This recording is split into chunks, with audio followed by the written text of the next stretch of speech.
আজকে বানিয়েছি কলা পাতায় মোরলা মাছের পাতুরি। সব সময় তো ঝাল চচ্চড়ি টক একইভাবে আমরা মোরলা মাছ খেয়ে থাকি। এরকম ভাবে বানিয়ে অবশ্যই একবার দেখতে পারেন, খেতে কিন্তু দারুণ লাগবে। আমি এটা গরম ভাতের সঙ্গে পরিবেশন করে দেবো। দেখতে থাকুন আমার রেসিপিটা আমি কিভাবে বানিয়েছি। যদি ভালো লেগে থাকে তাহলে আমার চ্যানেলে লাইক শেয়ার কমেন্ট ও সাবস্ক্রাইব করে দেওয়ার অনুরোধ রইল। নমস্কার বন্ধুরা, কুকিং অর্পিতাতে আপনাদের সবাইকে স্বাগত জানাই। আশা করি আপনারা সবাই ভালো আছেন। আমি আজকে বানাচ্ছি মোরলা মাছের কলা পাতার পাতুরি। দেখতে থাকুন আমার রেসিপিটা আমি কিভাবে বানাই। যদি ভালো লেগে থাকে তাহলে আমার চ্যানেলে লাইক শেয়ার কমেন্ট ও সাবস্ক্রাইব করে দেওয়ার অনুরোধ রইল। মোরলা মাছ আমি এখানে 250 গ্রাম মোরলা মাছ নিয়েছি। আমি মোরলা মাছটা কিন্তু আগে থেকে পরিষ্কার করে বেছে ধুয়ে নিয়েছি। আমার মোরলা মাছের সাইজটা কিন্তু মিডিয়াম সাইজে, খুব বেশি বড় মাছ নয়। আমি আমার মাছ অনুযায়ী কিন্তু মশলা ব্যবহার করব। আপনারা মশলাটা বাড়াতে পারেন বা কমাতে পারেন। আমি প্রথমে এখানে দিয়ে দিচ্ছি পরিমাণ মতো লবণ। লবণটা অবশ্যই আপনারা আপনাদের পরিমাণ অনুযায়ী দেখে দেবেন। আমি এরপরে দিচ্ছি হলুদ। আমি লবণ আর হলুদটা দিয়ে খুব ভালোভাবে প্রথমে মাখিয়ে নেব।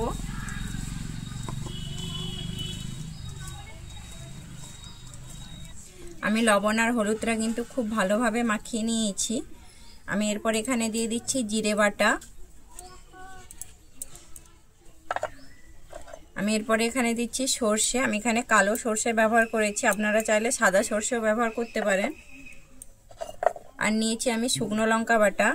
ঝালটা আমি অবশ্যই আপনারা আপনাদের পরিমাণ অনুযায়ী দেবেন। আমি এখানে 3টা শুকনো লঙ্কা দিয়েছি। এরপরে আমি দিয়ে দিচ্ছি এখানে কিছু কাঁচা লঙ্কা আর পেঁয়াজ কুচি। এরপর আমি দিচ্ছি একটা টমেটো কুচি দিয়ে আমি খুব ভালোভাবে মাখিয়ে নেব। আমি কিন্তু খুব ভালোভাবে মাখিয়ে নিয়েছি। আমি এরপর এখানে দিয়ে দিচ্ছি সর্ষের তেল। এখানে কিন্তু তেলের পরিমাণটা একটু বেশি দিতে হবে। তেলটা দিয়ে আমি আবারও খুব ভালোভাবে মাখিয়ে নেব।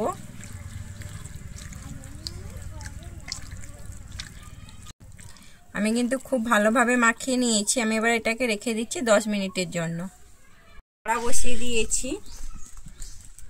আমি কড়াইয়ের উপরে কিন্তু এরকম কলা পাতা দিয়ে দেবো। কলা পাতাটা কিন্তু খুব ভালোভাবে আমি বিছিয়ে নেবো এখানে।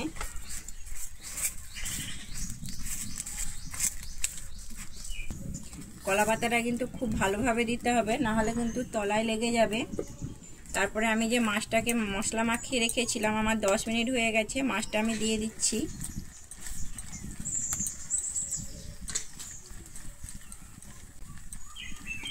এরপরে আমি একটু বাটি ধুয়ে জল দিয়ে দেবো।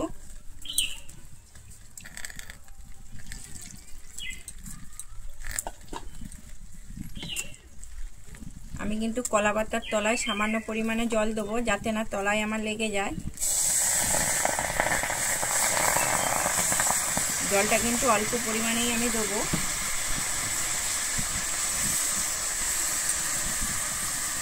দিয়ে আমি উপরে আরো ভালোভাবে একটু কলা পাতা দিয়ে দিচ্ছি।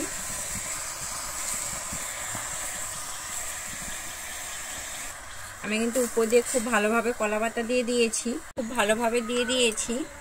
দিয়ে আমি কিন্তু এবারে ঢাকনা দিয়ে দেবো। হতে আমি সময় দেবো এখানে 3 মিনিটের জন্য হালকা আছে। আমার 3 মিনিট হয়ে গেছে। আমি ঢাকনাটা খুলে দেখছি। আমি কলা পাতাটাকে সরিয়ে দেখছি। আমার কিন্তু এখনো মাছে ভালোই জল আছে। আমি কিন্তু আবারও ঢাকনা দিয়ে দেবো। আমি কিন্তু একইভাবে ঢাকনা দিয়ে হতে সময় দেবো 5 থেকে 7 মিনিটের জন্য। আমার 7 মিনিটের মতো হয়ে গেছে। আমি এবারে খুলে দেখছি।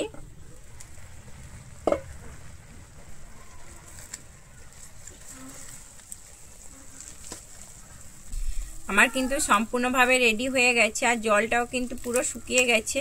আমি কিন্তু তলায় জল দেওয়ার কারণে আমার কিন্তু কলা পাতাটা একদম কিন্তু তলা থেকে লেগে যায়নি। এই যে দেখুন বন্ধুরা, খুব কিন্তু সুন্দর হয়েছে, খেতেও কিন্তু অসাধারণ লাগবে। আমি এবারে নামিয়ে নিচ্ছি।